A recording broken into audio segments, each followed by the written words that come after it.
Profesor Dr. Nizar Ali, promotor penguji 1.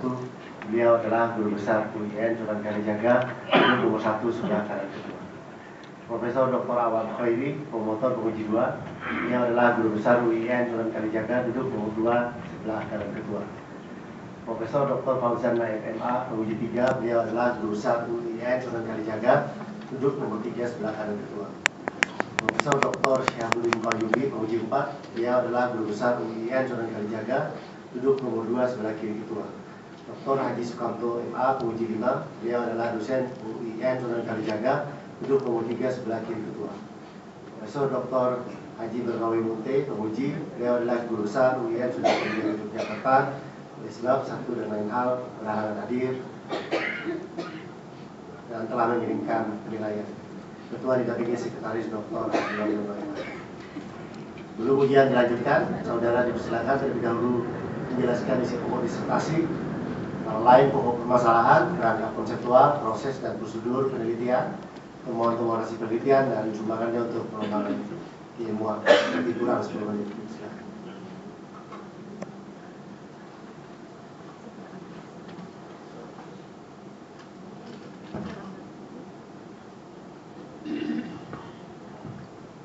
Assalamualaikum warahmatullahi wabarakatuh. Waalaikumsalam warahmatullahi wabarakatuh. Bismillahirrahmanirrahim. Alhamdulillahirabbil alamin. Wa bihi nasta'inu ala umuri dunya waddin. Wassalatu wassalamu ala asyrafil anbiya'i wal mursalin wa ala alihi wa sahbihi ajma'in, amma ba'd.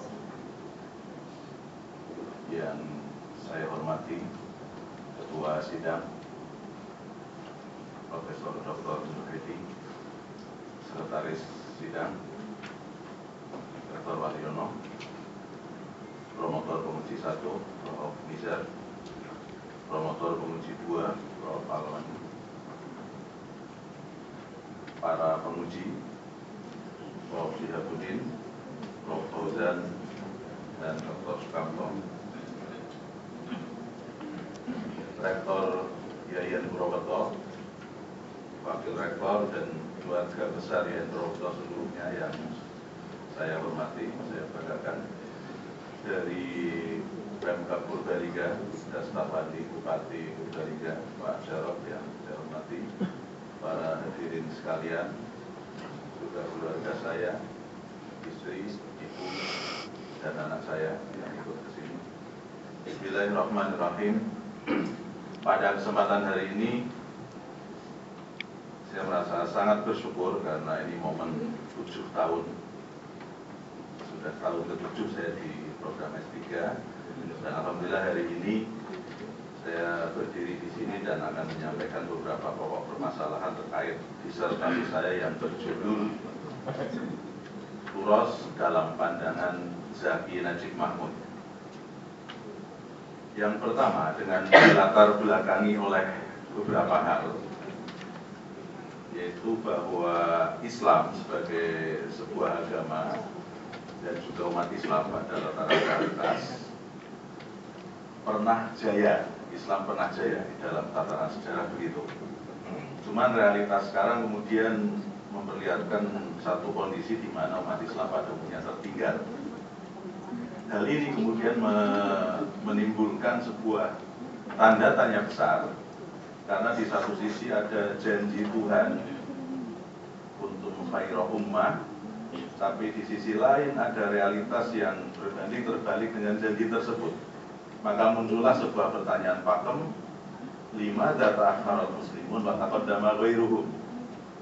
Ini pertanyaan pakem yang menjadi judul buku di tahun 1930-an yang ditulis oleh Syakib Arsalan, yang dulu Alkisah menjawab pertanyaan dari seorang ulama dari Kalimantan yang gelisah melihat kondisi umat Islam itu tertinggal, mundur, dan lain sebagainya.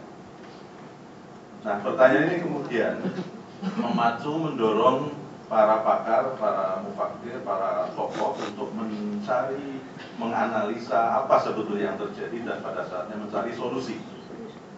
Salah satu simpul yang kemudian ditemukan adalah bahwa pandangan terhadap turos atau tradisi atau peninggalan dari para pendahulu dan sikap terhadap turos itu menjadi salah satu simpul penting dalam proses pencarian solusi ini.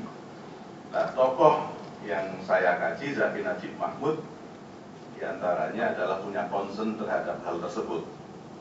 Maka persoalan yang saya angkat dalam penelitian ini adalah yang pertama, nanti akan kita jelaskan bagaimana pandangan Zaki tentang turas Islam, kemudian fase-fase perkembangan pemikiran dia, dan pada saatnya nanti ada beberapa sumbangsih terhadap pengembangan keilmuan Islam. Dalam proses penelitian ini, saya menggunakan beberapa kerangka, beberapa teori. Yang pertama adalah saya memakai teori tentang tipologi pemikiran Islam, bahwa para pemikir Muslim terbagi, terkotak dalam beberapa tipe. Ini penting karena positioning seorang tokoh di dalam kotak tertentu itu nanti tentu akan membuat gamblang, membuat jelas bagaimana pandangan tentang sebuah proses pembaruan dan lain sebagainya. Di samping ketika positioning itu tepat, maka dalam istilah bahasa Arab nanti ada efek positif bahwa di sana nanti akan ada kesadaran bahwa ada the others, ada al-akhar yang mungkin beda dengan tipe satu dengan yang lainnya, sehingga nanti akan bisa terjalin yang namanya ta'awun, wa ta'ayush, wa tafahum bainahum. Kemudian di samping tipologi pemikiran Islam, saya juga memakai kritik nalar dari Muhammad Habib Al-Jabiri. Saya melihat ada kemiripan proses antara Al-Jabiri dengan Zaki Najib Mahmud. Jadi kalau kritik nalar Al-Jabiri intinya adalah kritik epistemologinya. Yang pertama adalah bagaimana menganalisa konstruk nalar Arab untuk kemudian jadi min tahlili al-aqal al-bunya al-aqal al-arabi nahwa takwini al-aqal al-arabi, membentuk bagaimana nalar itu. Jadi kita akan coba potret itu, apakah kemudian memang ada kemiripan itu.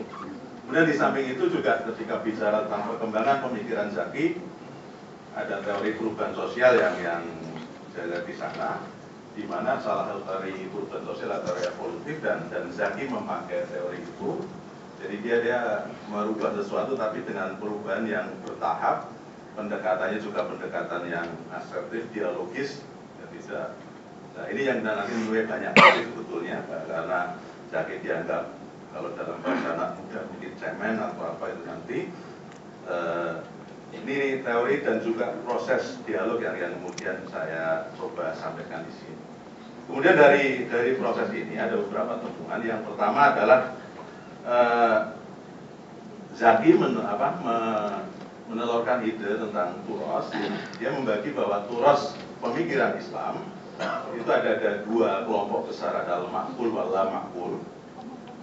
Kemudian Zaki mencoba membuktikan bahwa dia sepakat dengan statement Ibn Rus pada abad pertengahan lalu, bahwa Ibn Rus mengatakan 90% kehidupan kita itu realitas sosial yang positif, yang mesti dihadapi di dunia ini, di bumi ini. Mungkin hanya 10% yang sudah ditarik ke atas sana, tapi pada kenyataannya kemudian terbalik. Ya, umat Islam banyak yang kemudian justru menggantungkan 90%-nya ke langit, yang 10% bahkan kadang dikurangi lagi, itu yang kemudian untuk berjalan di muka bumi. Ada ketimpangan ini. Nah, Zaki mencoba memotret pemikiran Islam mulai dari zaman para sahabat sampai nanti ke abad pertengahan. Untuk kemudian dia mencoba membuktikan bahwa pemikiran Islam itu sebetulnya sebagian besar perjalanannya itu rasional. Dia meminjam teorinya Imam Ghazali dalam Mishkatul Anwar, ya, ayat surat An-Nur itu Allah nurus samawat masalul nuri kamishkat kamishkatin fiha miswah wal miswah fiha sujadah dan lain sebagainya. Ada 5 tahapan itu, dan itu merupakan perjalanan pemikiran rasional manusia. Misalnya Mishkat digambarkan sosok Ali bin Abi Thalib yang masih sangat sederhana, tapi dia dalam tokoh yang multi talent dan lain sebagainya. Kemudian dalam konteks memandang turos, Zaki memakai nalar positivismologis. Nalar positivismologis, tapi positivismologis di sini tidak kemudian seperti yang berkembang di Eropa sana. Maka nanti kita istilah sebagai neopositivismologis. Kemudian yang berikutnya, Zaki juga memakai metode yang namanya muhakat, meniru tapi meniru yang cerdas.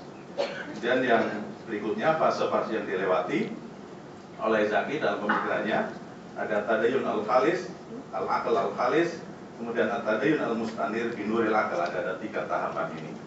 Jadi ada keberagaman murni, kemudian dia terpengaruh Eropa dan pulang kembali develop untuk kemudian mencoba menelurkan yang baru. Nah, development inilah yang menjadi titik kritik oleh Nasr Hamid Abu Zaid. Nasr Hamid mengkritik Zaki, dianggap sebagai orang yang oportunis, yang penakut dan lain sebagainya, karena pada tahun 50-an dia nulis buku dengan kritikan keras khurafat al-metafizikia. Dia menganggap metafisikal itu sebagai khurafat, tapi kemudian berikutnya dia menarik diri dari itu karena banyak ditabrak orang, banyak dikritik. Dia kemudian mengganti judul bukunya dengan Al-Mawqif min Metafisika. Dianggap sebagai kekalahan, kata Nasr Hamid. Yang terakhir, kontribusi atau sumbangsi untuk pengembangan keilmuan Islam. Tadi yang saya sebutkan di awal ada neo-positivisme logis, positivisme model baru yang kemudian tidak seperti Eropa yang menafikan agama, tapi positivisme logis yang ini tetap memandang agama sebagai entitas yang penting, entitas yang unik, akti dini haqqah, masih ada hak agama itu. Kemudian yang berikutnya adalah dualisme langit dan bumi. Dia pengen bahwa filsafat Islam nanti memang formatnya itu. Dia melanjutkan perjuangan Al-Farabi yang dulu mencoba mendamaikan akal dengan wahyu, dengan teori Al-Uqul Al-Ashraf. Kemudian Ibnu Rushd dengan teorinya. Nah, dia Zaki mencoba menelurkan sunaiyatul khaliq wal makhluk, bahwa filsafat Islam memang harus mendamaikan dua ini. Terima kasih. Assalamualaikum warahmatullahi wabarakatuh.